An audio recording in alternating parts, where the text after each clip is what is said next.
तो सोचिए, ट्रेडिंग की दुनिया असल में एक रेस ट्रैक है। एक ऐसी रेस जहां जीत और हार का फैसला मिली सेकेंड्स में होता है। ये एक तरह की तकनीकी हथियारों की दौड़ है और आज हम उन्हीं हथियारों को समझने वाले हैं जिनसे ट्रेडर्स रेस में सबसे आगे निकलने की कोशिश करते हैं। तो चलिए शुरू करते हैं ये सफर। तो इस रेस का विलेन कौन है? वो है एल्गोरिथमिक लैग। होता क्या है कि लाइव कीमत तो तेजी से आगे निकल जाती है, लेकिन हमारा पुराना पारंपरिक मूविंग एवरेज वो पीछे ही रह जाता है। और इसी गैप को, जिसे हम लैग जोन कहते हैं, वहीं पर सारे सुनहरे मौके और मुनाफा दोनों हाथ से निकल जाते हैं। तो सवाल ये था कि इस लैग को हराया कैसे जाए। यहीं पर कह सकते हैं एक बहुत ही क्रांतिकारी विचार सामने आया। वो ये था कि क्या हो अगर हम ये मानना ही बंद कर दें कि सारा डेटा बराबर होता है। फर्क बहुत ही सीधा सा है। देखिए, सिंपल मूविंग एवरेज हर दिन को एक जैसा देखता है, एक धीमी और स्थिर चाल। लेकिन वेटेड मूविंग एवरेज, अरे वो तो एक रॉकेट है जिसका एक ही मानना है, कल क्या हुआ भूल जाओ, आज क्या हो रहा है वो बताओ। अच्छा, तो ये काम कैसे करता है? WMA जो सबसे ताज़ा कीमत होती है ना, उसे सबसे ज़्यादा वजन, सबसे ज़्यादा इंपॉर्टेंस देता है। इसे ऐसे समझिए जैसे कोई चुंबक हो जो एवरेज लाइन को पकड़कर लाइव कीमत की तरफ खींच रहा हो, जिससे लैग अपने आप कम हो जाता है। और हाँ, इसकी मैथ से डरने की बिल्कुल जरूरत नहीं है। बस हाल की कीमतों को लीजिए, उन्हें बढ़ते हुए वजन से गुणा कीजिए, सबको जोड़ दीजिए और फिर वजन के टोटल से भाग दे दीजिए। नतीजा एक तेज और कहीं ज्यादा सटीक एवरेज। लेकिन कहानी यहां खत्म नहीं हुई, बल्कि असली खेल तो अब शुरू हुआ था। इसके बाद आई एक और बड़ी छलांग। एक ऐसा सिस्टम बनाया गया जो लगातार सीखता है, जो हर नई जानकारी के साथ एक मैथमेटिकल फीडबैक लूप के जरिए खुद को और बेहतर बनाता जाता है। हम बात कर रहे हैं एक्सपोनेंशियल मूविंग एवरेज की, यानी EMA। और इसका सारा जादू वो छिपा है इसके स्मूथिंग फैक्टर में। ये एक ऐसा फॉर्मूला है जो पुराने डेटा के असर को धीरे धीरे लगातार कम करता जाता है। इससे होता यह है कि एवरेज हमेशा ताज़ा और रेलेवेंट बना रहता है। अब देखिए, EMA को शुरू करने के लिए ना एक सिंपल एवरेज से शुरुआत होती है। इसे आप कह सकते हैं इग्निशन, मतलब गाड़ी स्टार्ट करने जैसी बात। और एक बार ये शुरू हो जाए तो फिर हर नई कीमत के साथ ये एक न रुकने वाले लूप में चला जाता है और खुद को लगातार अपडेट करता रहता है। ये एक जीता जागता, सांस लेता हुआ एवरेज है। यहां से कहानी में एक बहुत मजेदार मोड़ आता है। डेवलपर्स ने एक बहुत ही चालाक सवाल पूछा। सोचा ये गया कि लोहे को लोहा काटता है ना? तो क्या हो अगर हम इंडिकेटर के लैग को ही उसके खिलाफ इस्तेमाल कर लें? क्या हो अगर हम लैग को कैलकुलेट कर सकें और उसे इक्वेशन से हटा ही दें? और इसी सोच से जन्म हुआ डबल EMA यानी डेमा का। इसका लॉजिक सच में बहुत ही शानदार है। ये एक EMA के ऊपर एक और EMA चलाता है, सिर्फ ये पता लगाने के लिए कि लैग कितना है, और फिर ये उस लैग को बड़ी चालाकी से फॉर्मूले से हटा देता है। नतीजा ये होता है कि लाइन कीमत के बिल्कुल करीब आ जाती है।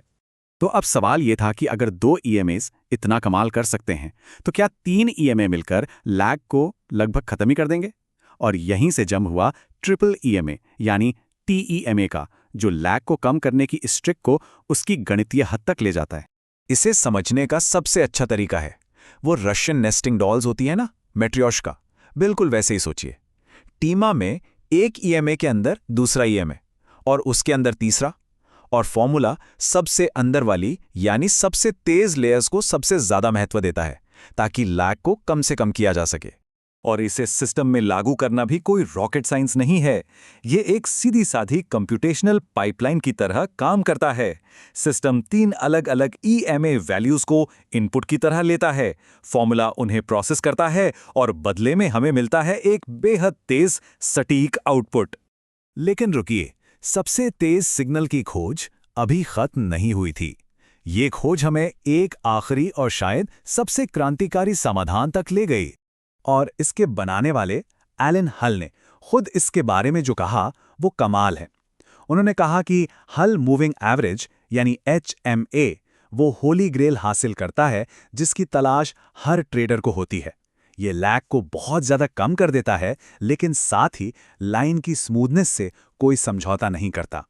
तो इसका राज क्या है? HMA के फॉर्मूले के असल में 2 हिस्से हैं। इसका पहला हिस्सा है द स्पीड हैक, जिसका एक ही काम है लैग को ढूंढकर बेरहमी से हटा देना। और दूसरा हिस्सा है द स्मूथिंग इंजन, जो बाजार के शोर को फिल्टर करके लाइन को एकदम चिकना बना देता है, यानी स्पीड और स्मूथनेस दोनों एक साथ। और इसका कैलकुलेशन इंजन बस 4 सिंपल स्टेप्स में काम करता है। पहले लैग को हटाया जाता है और फिर जो तेज रिजल्ट मिलता है उसे स्मूथ किया जाता है। नतीजा होता है एक साफ, भरोसेमंद और बेहद तेज सिग्नल। अच्छा, तो अभी तक हमने इन सारे एडवांस टूल्स के विकास को समझ लिया। थ्योरी तो बहुत हो गई, लेकिन सबसे ज़रूरी सवाल ये है कि असल दुनिया की ट्रेडिंग स्ट्रैटेजी में इन सब का इस्तेमाल होता कैसे है। तो चलिए एक बहुत ही मजेदार स्ट्रैटेजी देखते हैं, कंबाइंड आर्सेनल फ्रेमवर्क। इसमें सुपर फास्ट एचएमए एक स्काउट की तरह काम करता है, जो सबसे आगे जाके मौके का पहला सिग्नल देता है, और जो धीमा ईएमए है वो एक जनरल की तरह है, जो पीछे रहकर ये पक्का करता है कि मुख्य ट्रेंड सही दिशा में है। और इस स्ट्रैटेजी के नियम बेहद आसान हैं। नियम नंबर 1, ट्रिगर। जैसे ही स्काउट यानी एचएमए ऊपर की ओर मुड़े, खरीदने का सिग्नल मिल जाता है। नियम नंबर 2, फिल्टर। कंफर्म करने के लिए यह देखिए कि कीमत जनरल यानी ईएमए लाइन से ऊपर है। और नियम नंबर 3, एग्जिट। जैसे ही एचएमए सपाट हो जाए या नीचे मुड़ने लगे, मुनाफा लेकर बाहर। और ये जो मैट्रिक्स है ना, ये हमारी पूरी कहानी को एक ही तस्वीर में दिखा देता है। एक तरफ स्पीड है और दूसरी तरफ स्मूथनेस। हम साफ साफ देख सकते हैं कि कैसे हमने एक धीमे ईएमए से सफर शुरू किया और लैग को कम करते करते एक सुपर फास्ट और सुपर स्मूथ एचएमए तक पहुंच गए। तो एक बात समझना बहुत जरूरी है, ये सब सिर्फ चार्ट और लाइनों का खेल नहीं है। ये स्पीड और सटीकता के लिए इंसान की उस कभी न खत्म होने वाली खोज के बारे में है। ये सिर्फ एक मिलीसेकंड का फायदा उठाने के लिए गणित की सीमाओं को चुनौती देने के बारे में है। और ये सब हमें एक बहुत बड़े सवाल के साथ छोड़ जाता है। जैसे जैसे टेक्नोलॉजी और भी तेज होती जाएगी और डेटा लगभग रियल टाइम होता जाएगा, तो लैग के खिलाफ इस जंग में अगला हथियार वो कैसा दिखेगा? भविष्य हमारे लिए क्या लेकर आएगा?